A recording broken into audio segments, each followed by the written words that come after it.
कोई भी सब्जेक्ट पढ़ रहे हो, तुम पढ़ते पढ़ते पता है क्या सोच रहे हो, पढ़ तो रहा हूं, हाँ समझ भी आ रहा है, हाँ याद थोड़ा ना रहेगा। तो मन में पहले से ही वो नेगेटिव चीजों को ना तुम लेकर चल रहे हो कि मुझे तो याद ही नहीं रहेगा। जब याद ही नहीं रहेगा तो तुम्हारे दिमाग को भी पता है हाँ हाँ इनपुट आ रहा है, हाँ याद नहीं रखना है, तो तुमने अपना नेचर ही ऐसा बना लिया। बेटा जो देसी भाषा में बोलते हैं ना, एक वर्ड होता है ढीठ, वो ढीठ बना लिया है तुमने अपने आप को। क्या ढीठ? कि पहले से पता है मैं पढ़ रहा हूं, समझ आएगा, हाँ बिंदास आएगा, हाँ मुश्किल से मुश्किल चीज समझ आ जाएगी, हाँ याद नहीं रहेगी। तो पहली बात तो ये मेरे भाई, इसको कहना छोड़ दे। दूसरी बात, सिर्फ और सिर्फ रिवीजन एक ऐसा तरीका है जिससे आपके दिमाग में चीजें बैठेंगी और याद रहेंगी। अगर रिवाइज नहीं करोगे मेरे दोस्त, याद नहीं रहेगा, ये फैक्ट है। सो रिवीजन और प्रैक्टिस, और सबसे पहली चीज मैंने बोली एक पॉजिटिव सोच। मैं पढ़ रहा हूं, मुझे अच्छे से समझ आ रहा है, हाँ मुझे याद नहीं रहेगा, हाँ इसलिए मैं रिवाइज करूंगा, मुझे याद नहीं रहेगा इसलिए मैं प्रैक्टिस करूंगा। एक इस पॉजिटिव सोच से चलो। तो दोनों बातों में बड़ा फर्क है ना यार। तुम लोग पहले से ही दिमाग में है, पहले से ही दिमाग में है भाई मेरे, बार बार रिवाइज करना पड़ता है, तब चीजें याद रहती हैं, तब चीजें अच्छी होती हैं।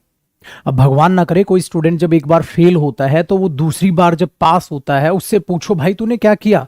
बेटा एक बार लॉजिक लगाओ आप, अगर वो 1 साल फेल हो गया, हाँ उसने दूसरे साल पेपर दिया, ठीक है, हाँ वो यहां पास हो गया, तो टोटल उसने कितने साल पढ़ाई की? 2 साल। क्या 2 साल का उसको याद रह गया होगा? नहीं ना। इसका मतलब पहले साल में उसकी यही कमी रही होगी, या तो उसने रिवाइज कम किया है या उसने प्रैक्टिस कम की होगी। तो दूसरे साल उसने क्या किया? अपना रिवीजन बढ़ाया, अपना प्रैक्टिस बढ़ाया और सिलेक्शन ले गया। तो यही आपके साथ है। तो वो मैं चाह रहा हूं जो दूसरा साल है ना, हाँ वही तुम्हारा पहला बन जाए। और वो पहला कैसे बनेगा? कोई भी इस धरती में कोई भी ऐसा इंसान नहीं है जिसको सारी चीजें याद होती, सब भूलते हैं। बेटा वो डेली अपडेट होती रहती हैं, डेली रिवीजन पे चलती रहती हैं, तो चीजें याद रहती हैं, अदरवाइज कुछ भी आपको याद नहीं रहेगा। ये फैक्ट है। सो जब भी आपको नया वर्ड सुनते हो, अगर आप उसको आगे यूज करोगे तो वो याद रहेगा, वरना नहीं रहेगा। सर वोकैब याद करता हूं, भूल जाता हूं। भाई जब उस वर्ड को यूज ही नहीं करेगा तो खत्म है। तो वही हो गया ना, गाड़ी ली है खड़ी रखी है, कि तो मेरी गाड़ी खड़ी थी और खड़ी खड़ी भी टायर खराब हो गई। अरे ये वही बात है यार, तो क्या टायर खराब नहीं होंगे? तो क्या सोच रहा उसको पन्नी वन्नी चढ़ा के गाड़ी को रखेगा तो कुछ नहीं होगा, उसको एप्रिशिएट नहीं करेगी वो। यही आपकी नॉलेज है, वो पड़े पड़े सड़ जाएगी। उसको यूज करो भाई। और यूज कैसे करोगे? क्या रियल लाइफ में हमारे सब्जेक्ट्स यूज होते हैं? नहीं होते। क्या मेंसुरेशन मैथ्स का आप रियल लाइफ में यूज करोगे? क्या ट्रिगो रियल लाइफ में यूज करोगे? नहीं। तो इसका मतलब आपको किताबों से रिवाइज करते रहना पड़ेगा। तो रिवीजन है यार, सिंपल है यार, रिवाइज करोगे ठीक है। अच्छा ये बरसते पता सबको है, अप्लाई नहीं करना, मैंने आज बता दिया, आज के बाद देख लेना तुम कितना रिवीजन करते हो। सो ये देखो, सीखते टाइम जिस चीज को तुम्हें 1.5 घंटा लगा, रिवीजन में वो 10 मिनट नहीं लेती यार। 1.5 घंटा सीखने में लगा और 10 मिनट में रिवीजन हो गया। बट अगर तुम उसका रिवीजन ही नहीं करोगे तो पता है क्या होगा? 1 महीने बाद, 20 दिन बाद वो 1.5 घंटे की चीज तुम पूरा ब्लैंक कर चुके होगे। फिर तुम क्या करोगे? यार अब तो क्लास ही दोबारा लेनी पड़ेगी इस टॉपिक की। ये है।